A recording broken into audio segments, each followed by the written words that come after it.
So it was 1954, and the 7th and 8th grade English teacher decided that they needed to be more strict in limiting students' use of Spanish on campus. And so, as you've heard, kids came to school and they got their lessons in English. That was never a question.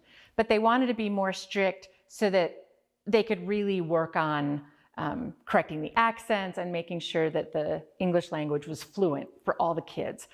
But the way they went about it was a little hard for a lot of the kids. So they had the kids write on slips of paper, "I will not speak Spanish."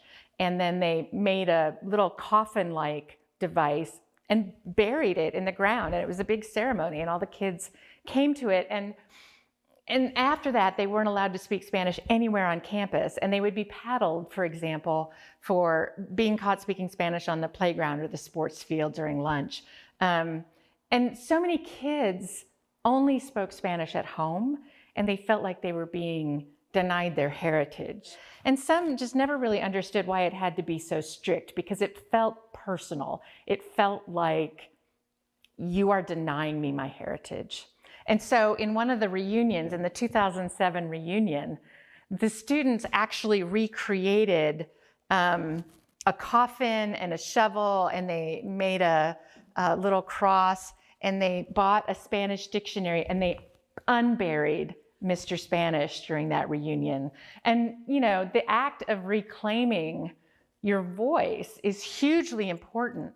And that's one thing that we really hope that the Blackwell School can be a part of, really all across America, is reclaiming our voice and allowing these students who were segregated to really have their story told.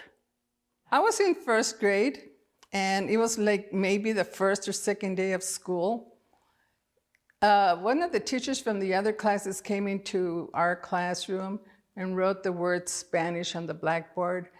Most of us didn't know how to spell, but she told us copy the letters on the blackboard in a small piece of paper and fold it up. When everyone had finished doing that, she picked up the papers and put them in this little box, marched us all of us to the flagpole area. A lot of the other classes were already outside. What they did, they had a mock funeral. They already had the hole dug, and they explained to us that the Spanish language was not gonna be available for us to speak on school grounds anymore. So they got that little box, they put it in the earth, and they covered it up. So it was a mock funeral. From then on, anyone speaking Spanish would get punished. There's a lady by the name of Maggie Nunez Marquez that when she heard this, she said in Spanish, nadie me va a quitar que hable español. She was overheard by the teachers. They marched her in the office, and they used a paddle on her. Discipline started immediately. I was maybe 6 years old, but I understood how our rights had been taken away. And I was brought up at home to be obedient. The teachers always had the backup of the parents. But when I saw them burying in Mr. Spanish and being told that we could no longer speak in Spanish, I said, this isn't right. There's something wrong here. So, like I said, my parents backed up the teachers. So my father says, when you're in school, you obey the teachers. When you're at home, you obey the parent. So in school, we would speak English. If we spoke English at home, we would get punished. So, you know, what do we do? So how did that make you feel? How did that make you feel? That made me feel confused.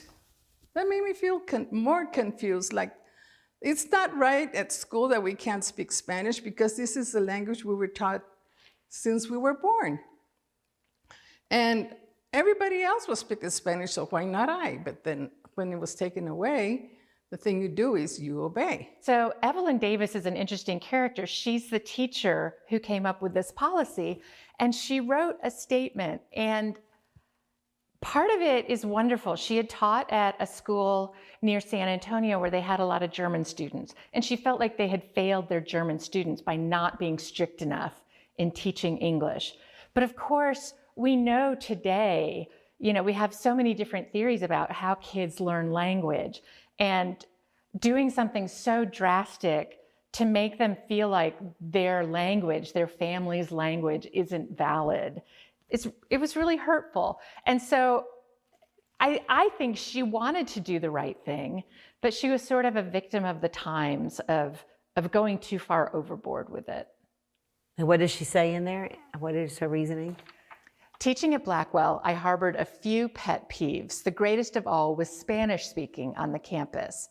Having taught in high school and college for 4 years in Seguin, I found it difficult to correct the heavy German accent of my students, so I was determined to do a better job in speech instruction at Blackwell. And she was the 7th and 8th grade English teacher. And so she felt like that was her duty, and she convinced the school administrators to come up with this policy.